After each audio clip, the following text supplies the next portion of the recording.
Good afternoon. My first live video on my author page.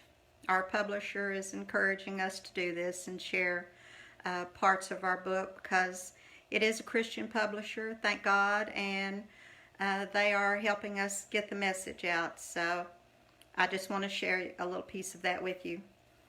Last night, actually early in the wee hours of the morning, I shared a little meme with you about pause, ponder, and pray. I wanted to give you a little background of that.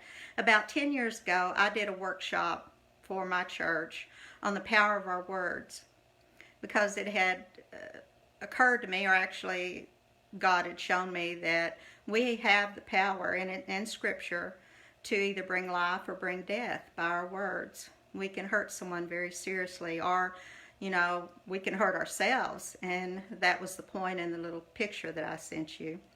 So I incorporated that into my workshop and used it with all the participants. It went over really well, and they all began to really use that, and we ended up putting it on a poster and posting it in our church, and it's on the wall in the sanctuary right now today. And I have people remind me, even me, oh, I used that, I was almost said this the other day, but I remembered pause, ponder, and pray.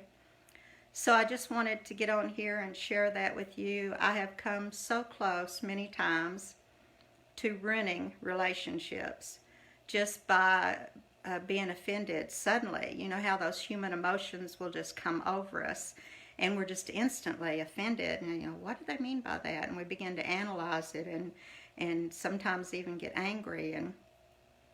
And the fact that I have learned, I don't always succeed, guys. I'm growing too. God is not through with me yet. So we're going to go through this journey together and learn and grow together, I hope. But I've told the Lord, oh God, thank you. You helped me dodge a bullet, just because He gave me that little golden nugget many years ago.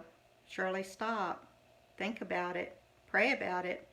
And we should do that before we ever make a decision, before we go talk to someone, if we need to have one of those tough conversations with someone, or even when someone out of the blue walks up to you and says something.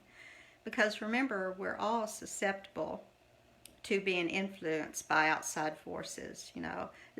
The enemy might not be able to read our minds, but he is the prince of power of the air, and he can certainly put thoughts into our heads, and sometimes we open our mouth and those thoughts come right out.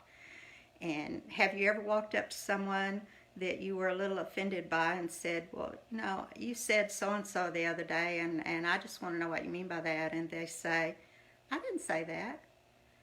And you look at them like, yeah, you did. Well, don't be offended by that. They probably don't remember saying that because the words were put in their head by the prince of the power of the air. So we need to look past the person and really think about where that might have come from. Was the enemy really trying to get to you and just using that innocent bystander? So another good reason to stop and pause and ponder and pray. I love you, my Facebook family, and I cherish your prayers, and I'm really going to need them. And I can assure you I am praying for you all the time. So I'll end it here, and I thank you and very much for your support, and I'll be back soon to share more of my book. Bye.